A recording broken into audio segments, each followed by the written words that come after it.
Hey, what's up guys? Welcome back. Today we're going to do a quick lesson on factoring the difference of two squares but with Regents questions. Okay, so it's going to take what we learned today and it's just going to show you how factoring perfect square binomials will come up on the Regents exam or any state exam. All right, now notice whether it comes up on the Regents or not, guys, the 4 steps that we learned today will absolutely guarantee you getting the correct answer when you take it on the Regents. All right, and those 4 steps are here for you. Remember, the first step that we learned today was setting up 2 sets of parentheses. Minus sign always goes to the right. The plus sign will always go to the left. And then guys, finally, the last step, just like today in class, was to find the square root of each term and bring them down. When you follow these 4 steps, you will always get this right on any exam you factor a perfect square on. So here's how this is going to look. It says the expression 9x squared minus 100 is equivalent to. So they want to know, after you factor this, all right, we're going to be factoring this, and we'll talk about that in a second, which of these answers will match the answer you get, which will be equivalent or the same as the answer you get, okay? Now, the question becomes, well, hey, how do I know to factor this, and how do I know it's a perfect square? Well, we learned today that perfect square binomials, guys, because it's a binomial, it has 2 terms. Here's the first term, here's the second term. Notice the first term is a perfect square. 9x squared is a perfect square.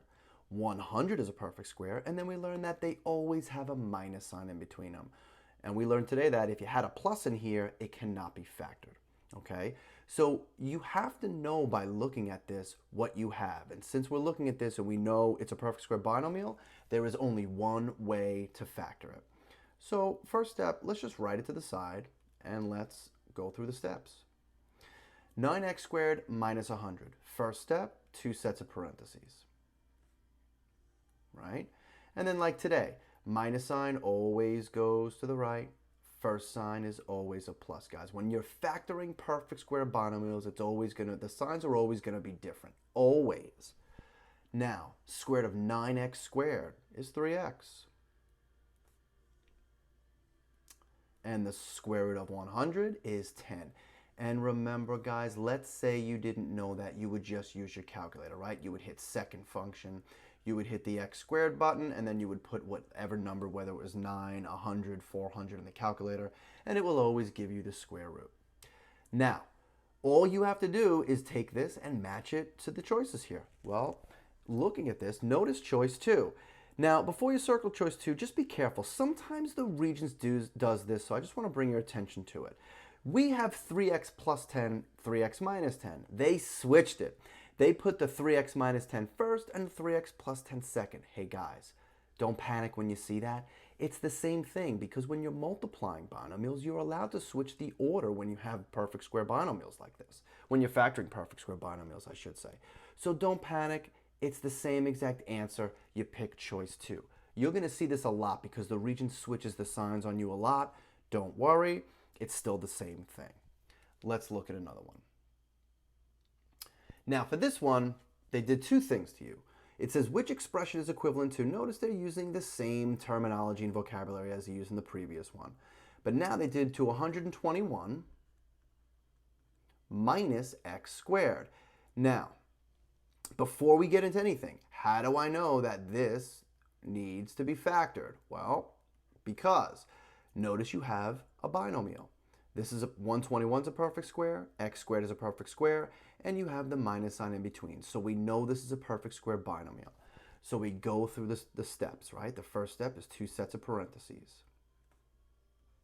Second step, minus to the right, first sign's a plus. Now be careful here, guys. The Regents gave you the number first. If they give you the number first, you have to factor the number first. Or I should say in this case, I apologize, not factor, but you have to get the square root of the number first. And we know the square root of 121 is 11. And the square root of x squared is x. Now the reason why I stress doing 121 first is because even though the Regents will throw the number first at you, a lot of students, notice the choice right here, right here.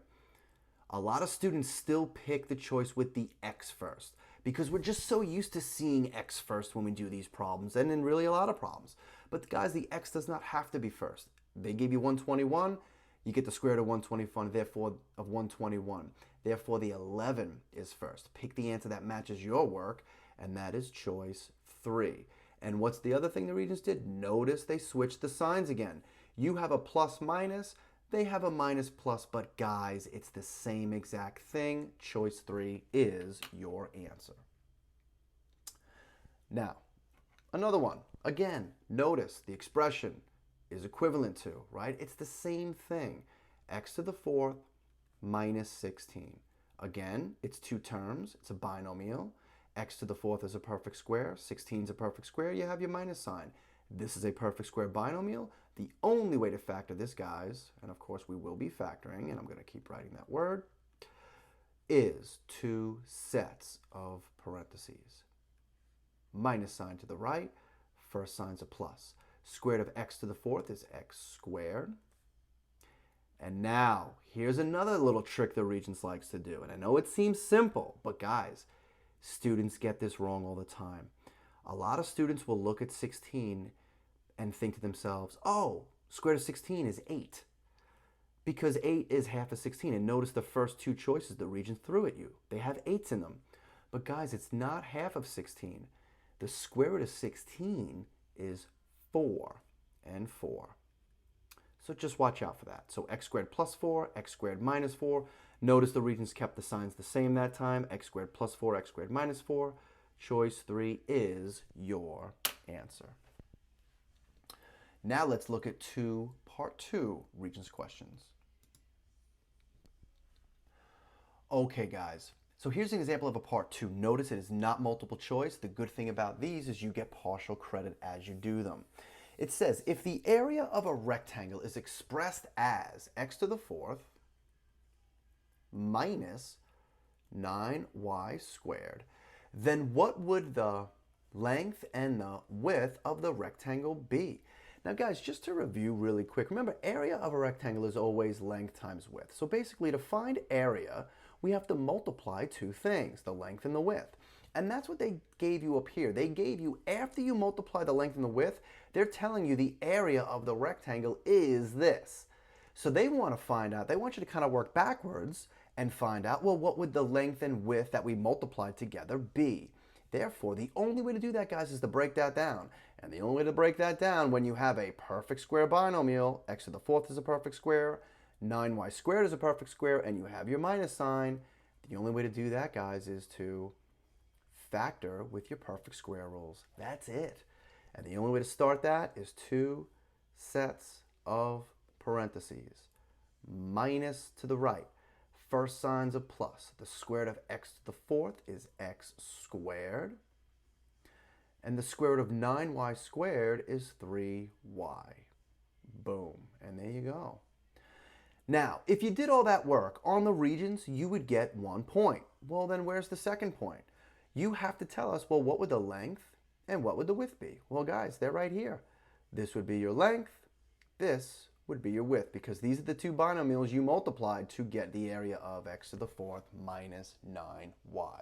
So in order to get the second point in the Regents, guys, you must label the length and the width.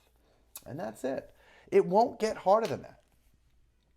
And notice in this question right here, notice how similar the words they use and the same type of question they use, okay, as this one. Once again, it talks about area of a rectangle, and it says is expressed as x squared minus 36, y to the 4th, and the length of the rectangle is x plus 6y squared. What would the, now this time they just want the width of the same rectangle be?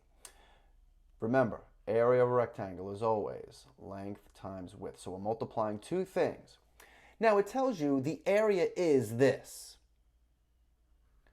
So this is what we want to factor. X squared minus 36 y to the 4th. Now there are times on the Regents I have seen students try to factor this binomial. Therefore, it is a binomial, but be careful. X by itself, guys, is not a perfect square. Neither is the number 6. And of course, you have a plus sign here. We know that cannot be factored like perfect squares, all right? So, therefore, the only thing you can factor is this right here. And notice, it's a binomial. This is a perfect, x squared is a perfect square. 36 y to the fourth is a perfect square, and you have your minus sign. So the only thing we can do is factor, and the only way we factor this and can factor this is with two sets of parentheses. There's no other choice, guys. Minus sign to the right. First sign's a plus. What is the square root of x squared? It's x and x. What is the square root of 36y to the fourth? That is 6y squared. Okay, and like the one above, guys, that's the first point. The second point would be identifying the width. Now you just have to read and be careful. They gave you the length. It says, and the length of the rectangle is, or would be, x plus 6y squared. Well, notice that's your binomial. That's the first binomial you got, x plus 6y squared. That's the length. They don't want the length, guys. So if this one's the length, that means this has to be the width. Because remember, when you multiply, when you find area of a rectangle, it's always length times width. So here was your length. That means this is the width. And just for good measure, guys, on the regions, I would do w equals x minus 6y squared. And that's your second point on the regions. Guys, a lot of my students today said, oh my God, this is so easy. Guys, math does not have to be hard. You just take it slow, you follow the rules, and you will always get the right answer. So that's factoring perfect squares with regions questions. Any questions, please email me, guys. My email is in the description below.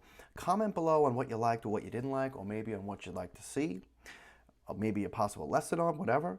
Please subscribe, like, and share. And as always, guys, you, your friends, and your family, please continue to stay safe, all right? And I will see you guys on the next lesson.